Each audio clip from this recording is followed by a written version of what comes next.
and red would be a stop sign. Green represents units that have been attrited below 50% strength. The yellow are units that are between 50 and 75% strength, and of course the red are units that are over 75% strength. What we did, of course, was start an extensive air campaign, and I briefed you in quite some detail on that in the past.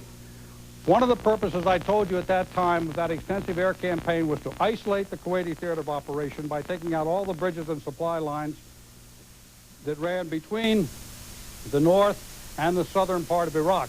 That was to prevent reinforcement and supply coming into the southern part of Iraq and the Kuwaiti theater of operation. We also conducted a very heavy bombing campaign, and many people questioned why the extensive bombing campaign. This is the reason why. It was necessary to reduce these forces down to a strength that was that made them weaker, particularly along the front line barrier that we had to go through. We continued our heavy operations out in the sea because we wanted the Iraqis to continue to believe that we were going to conduct a massive amphibious operation in this area. And I think many of you recall the number of amphibious rehearsals we had, to include Imminent Thunder, that was written about quite extensively for many reasons. But we continued to have those operations because we wanted him to concentrate his forces, which he did. I think this is probably one of the most important parts of the entire briefing I could talk about. As you know, very early on, we took out the Iraqi Air Force. We knew that he had very, very limited reconnaissance means, and therefore when we took out his Air Force, for all intents and purposes, we took out his ability to see what we were doing down here in Saudi Arabia. Once we had taken out his eyes, we did what could best be described as the Hail Mary play in football. I think you recall when the quarterback is desperate for a touchdown at the very end, what he does is he steps up behind the center, and all of a sudden every single one of his receivers goes way out to one flank, and they all run down the field as fast as they possibly can and into the end zone, and he lobs the ball. In essence, that's what we did.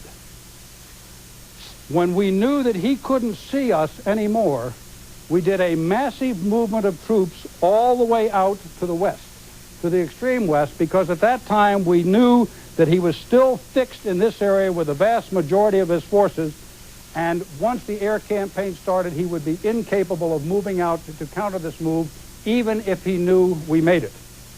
There were some addition of troops out in this area, but they did not have the capability nor the time to put in the barrier that had been described by Saddam Hussein as an absolutely impenetrable tank barrier that no one would ever get through. I believe those were his words. So this was absolutely an extraordinary move, I must tell you. I can't recall any time in the annals of military history when this number of forces have moved over this distance to put themselves in a position to be able to attack. But what's more important, and I think it's very, very important that I make this a point, and that's these logistics bases.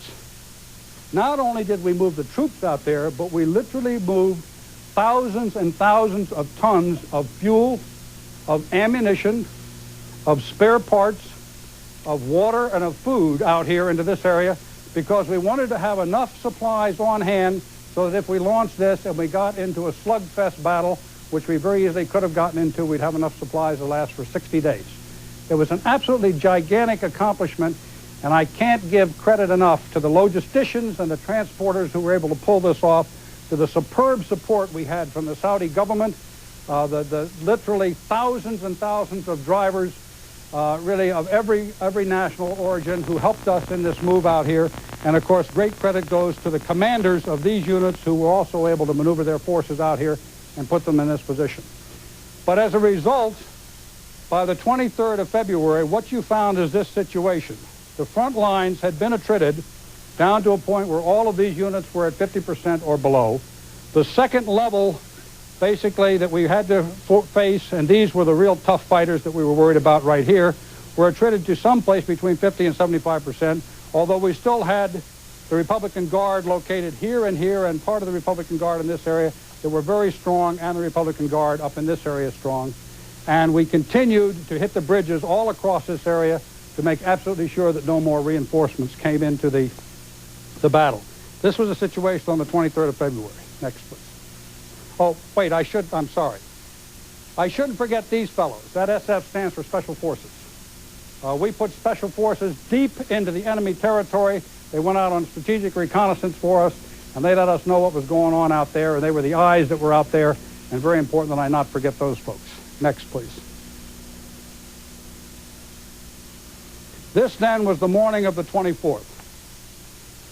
Our plan initially had been to start over here in this area and do exactly what the Iraqis thought we were going to do, and that's take them on head-on into their most heavily defended area. Also, at the same time, we launched amphibious feints and naval gunfire in this area so that they continued to think that we were going to be attacking along this coast and therefore fix their forces in this position. Our hope was that by fixing the forces in this position and with this attack through here in this position, we would basically keep the forces here and they wouldn't know what was going on out in this area. And I believe we succeeded in that very well. At 4 o'clock in the morning, the Marines, the 1st Marine Division and the 2nd Marine Division, launched attacks through the barrier system. They were accompanied by the the Tiger Brigade, U.S. Army Tiger Brigade of the 2nd Armored Division. At the same time over here, 2 Saudi task forces also launched a penetration through this barrier. But while they were doing that, at 4 o'clock in the morning over here, the 6th French Armored Division, accompanied by a brigade of the 82nd Airborne, also launched an overland attack to their objective up in this area, Al Salman Airfield. And we were held up a little bit by the weather, but by 8 o'clock in the morning, the 101st Airborne Air Assault launched an air assault deep in the enemy territory to establish a forward operating base in this location right here. Let me talk about each one of those moves. First of all, the Saudis over here on the East Coast did a terrific job. They went up against a very, very tough barrier system. They breached the barrier very, very effectively.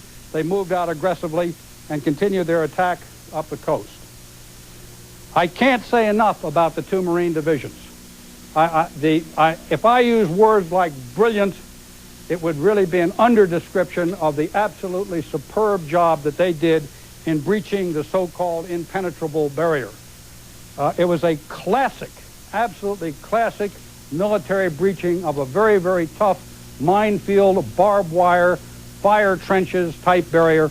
They went through the first barrier like it was water.